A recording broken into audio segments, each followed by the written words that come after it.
ओम शांति। आज 24 अप्रैल 2022 है।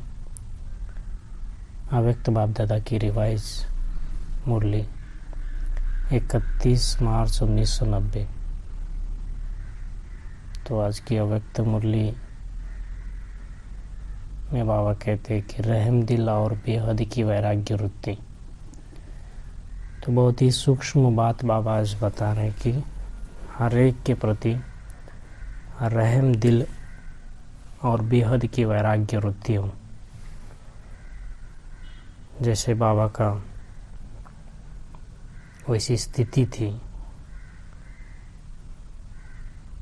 साकार बाबा का जैसे रहम दिल और बेहद की वैराग्य वृत्ति। कोई भी बच्चा हो लेकिन रहम दिल, मर्सीफुल, लवफुल। तो आज बाबा बता रहे कि जैसे परमात्मा रहम दिल है, वैसे हमको भी मास्टर रहम दिल बनना है। तो आज की कलरफुल मुरली में देखते हैं, आज बाबा अपने बच्चों से मिल रहे हैं। तो लवफुल और मर्सीफुल बच्चे सामने बैठे, तो चारों ओर की आवश्यकता प्रमाण इस समय रहम दृष्टि की पुकार है। क्योंकि एक तो भिन्न भिन्न समस्याओं के कारण, अपने मन और बुद्धि का संतुलन न होने के कारण, मर्सीफुल बाप को व अपनी अपनी मान्यता वालों को मर्सी के लिए बहुत दुख से, परेशानी से पुकारते रहते। तो भगवान का पहचान न होने के कारण, परमात्मा का पहचान न होने के कारण, अपनी अपनी मान्यता अनुसार जो भी उनके इष्ट देव हैं या वो जो मानने वाले धर्म आत्मा है, धर्म स्थापन करने वाले आत्मा है, उनके आगे दुख से, परेशानी से रहम करो, दया करो, ऐसे पुकारते रहते हैं। तो आगे बाबा कहते हैं, आप सब तो जानते हो कि इस समय सिवाय एक बाप परम आत्मा के और किसी भी आत्मा द्वारा मर्सी मिल नहीं सकती। तो आप जानते हो, बाबा कहते हैं कि एक परमात्मा द्वारा, सिवाय एक बाप के द्वारा किसी भी आत्मा को मर्सी मिल नहीं सकती है, दया या रहम मिल नहीं सकती है। आगे बाबा कहते, बाप दादा आज यही रूरिहान कर रहे थे कि सभी बच्चे नॉलेज में तो बहुत होशियार हैं, पॉइंट स्वरूप तो बने हैं, लेकिन हर कमजोरी को जानने की पॉइंट्स है, जानते भी है कि यह होना चाहिए। कि हर एक क्या करते हैं, रूरिहान करते हैं और नॉलेज में तो बहुत होशियार है बाबा कहते हैं, लेकिन पॉइंट स्वरूप तो बन गए, लेकिन कमजोरी जानते हुए भी, कमजोरी के पॉइंट्स को जानते हुए भी, ये होना चाहिए या नहीं होना चाहिए ये भी जानते हुए, पॉइंट्स तो है लेकिन पॉइंट स्वरूप बनने के लिए विशेष क्या आवश्यकता है? अपने ऊपर रहम और औरों के ऊपर रहम। तो पॉइंट्स तो जानते हैं, लेकिन पॉइंट स्वरूप बनने के लिए बाबा कहते आवश्यकता है अपने ऊपर रहम करना और दूसरों के ऊपर भी रहम करना। भक्ति मार्ग में भी सच्चे भक्त होंगे, वो आप भी सच्चे भक्त बने हो। आत्मा में रिकॉर्ड भरा हुआ है ना कि हम भी भक्ति मार्ग में सच्चे भक्त थे।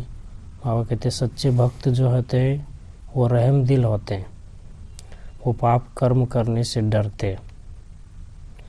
तो बाप से डरते लेकिन पाप से डरते हैं, इसलिए कोई पाप कर्म से बचे हुए रहते हैं। बाबा कहते ज्ञान मार्ग में भी ऐसे रहम दिल बनना है, लेकिन उसमें बाबा कहते कि धर्मराजपुरी में जाना है तो वो भी डर रहता है, मीठा डर। तो रहम दिल बनकर स्वयं पर भी रहम करना है और दूसरों पर भी रहम करना है। तो ज्ञान मार्ग में भी जो यथार्थ रहम दिल है उसमें 3 बातों से किनारा करने की शक्ति होती है। ऐसी कौन सी 3 बातें हैं वो देखते हैं कि रहम दिल जो होते हैं वो 3 बातों से किनारा कर लेते हैं। तो जो रहम दिल नहीं होते हैं वो 3 बातों के कारण अपने को नीचे, अपनी अवस्था को डाउन कर देते हैं। तो जिसमें रहम नहीं होता है वे समझते हुए जानते हुए 3 बातों के परवश बन जाते हैं। वह तीनों बातें हैं, एक है अलबेलापन, दूसरा ईर्ष्या और तीसरा घृणा। तो ये 3 बातों के कारण बाबा कहते पॉइंट स्वरूप नहीं बन सकते। जैसे नॉलेज में तो बहुत होशियार है, पॉइंट भी सब याद रहता है, लेकिन जो कमजोरी है, कमजोरी का पॉइंट है वो उसको परिवर्तन करना है, पॉइंट स्वरूप बनना है। उसके लिए ये 3 बातें बीच में आ जाती है, उसके परवश हो जाते हैं। वो 3 बातें हैं अलबेलापन, ईर्ष्या और घृणा। लेकिन ज्ञान युक्त रहम कभी भी किसी आत्माओं के प्रति ईर्ष्या व घृणा का भाव दिल में उत्पन्न करने नहीं देगा। जो ज्ञान युक्त रहते हैं, जो ज्ञान युक्त रहम होता है, केवल रहम नहीं, वह कहते ज्ञान युक्त जो रहम होता है वो किसी आत्मा के प्रति भी ईर्ष्या घृणा भाव दिल में उत्पन्न नहीं करते हैं। प्रभावित भी नहीं होना है, न घृणा चाहिए न प्रभावित चाहिए, क्योंकि आप तन मन बुद्धि सहित बाप के ऊपर प्रभावित हो चुके हो। तो बाबा कहते कि इसमें अलबेलापन है, ईर्ष्या है, घृणा है, उसके साथ साथ किसी के ऊपर प्रभावित भी नहीं होना है। तो बहुत सूक्ष्म है। बाबा कहते कि अपने ऊपर भी प्रभावित नहीं होना है और दूसरों के ऊपर भी प्रभावित नहीं होना है। लेकिन प्रभावित हो जाते हैं तो क्या कहेंगे बाबा, जो आपने बाबा को दिया है, तन मन बुद्धि सहित बाप के ऊपर प्रभावित हो चुके हैं। जब दूसरों के ऊपर प्रभावित हो जाते हैं, जैसे कि दी हुई चीज़ ले लेते हैं, तो बाबा को दिया ना, सब समर्पित किया, तो तन मन बुद्धि जो बाप को दिया है जैसे कि वो वापस लेना होगा। तो न चाहते हुए भी किसी के ऊपर प्रभावित, न स्वयं पर प्रभावित होना है। मैं अच्छा भाषण करता हूँ, मेरे में ये विशेषता है, मैं ही कर सकता हूँ, ये भी क्या है, स्वयं पर प्रभावित होना है। और दूसरों के ऊपर इनके अंदर ये विशेषता है, ये बहुत अच्छा स्नेह देते या पालना देते या ये बहुत अच्छा भाषण कर सकते हैं, ऐसी सारी बातें। लेकिन उनको बनाने वाला कौन है, स्वयं को बनाने वाला कौन है? तो बाप की स्मृति रहनी चाहिए कि बाप के ऊपर सब कुछ दे दिया, तन मन बुद्धि सहित बाप के ऊपर प्रभावित हो चुके, तो दूसरे के ऊपर प्रभावित नहीं होना है।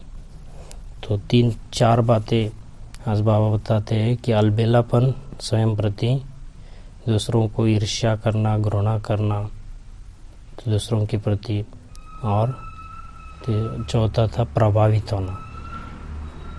तो आगे बाबा कहते हैं निमित्त आत्माएं, श्रेष्ठ आत्माएं कभी यह नहीं कहेगी कि मेरी मत पर चलो, मेरी मत ही श्रीमत है, ये नहीं कहेंगी।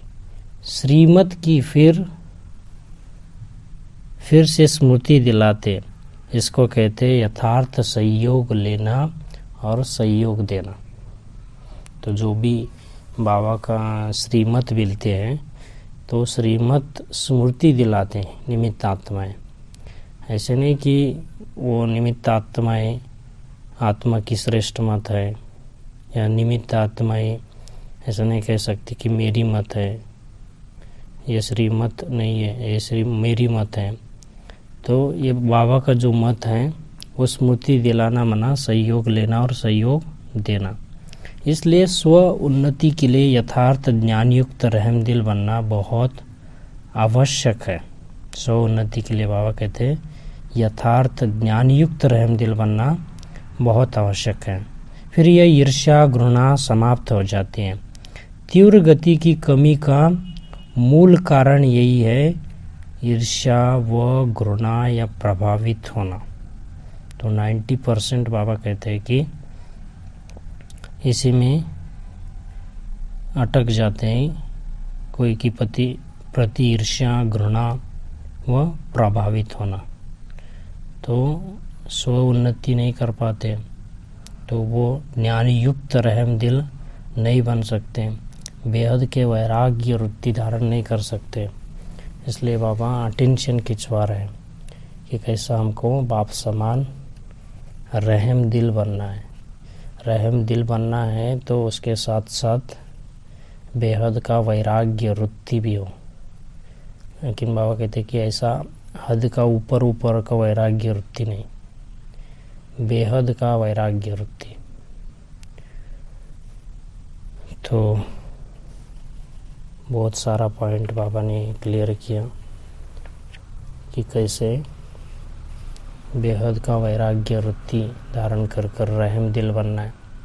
उसके साथ साथ आज बाबा ने ये भी कहा कि माला में पिरोने जाने के लिए बाबा देखते हैं कि हर एक मणके को माला में पिरोए, लेकिन वो समान हो।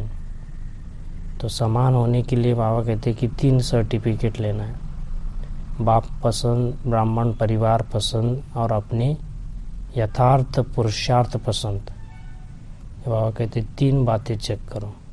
अभी तक माला बनी नहीं है, तो माला बनने के लिए सभी माला एक समान होनी चाहिए, तभी माला अच्छी दिखेगी या माला बनेगी।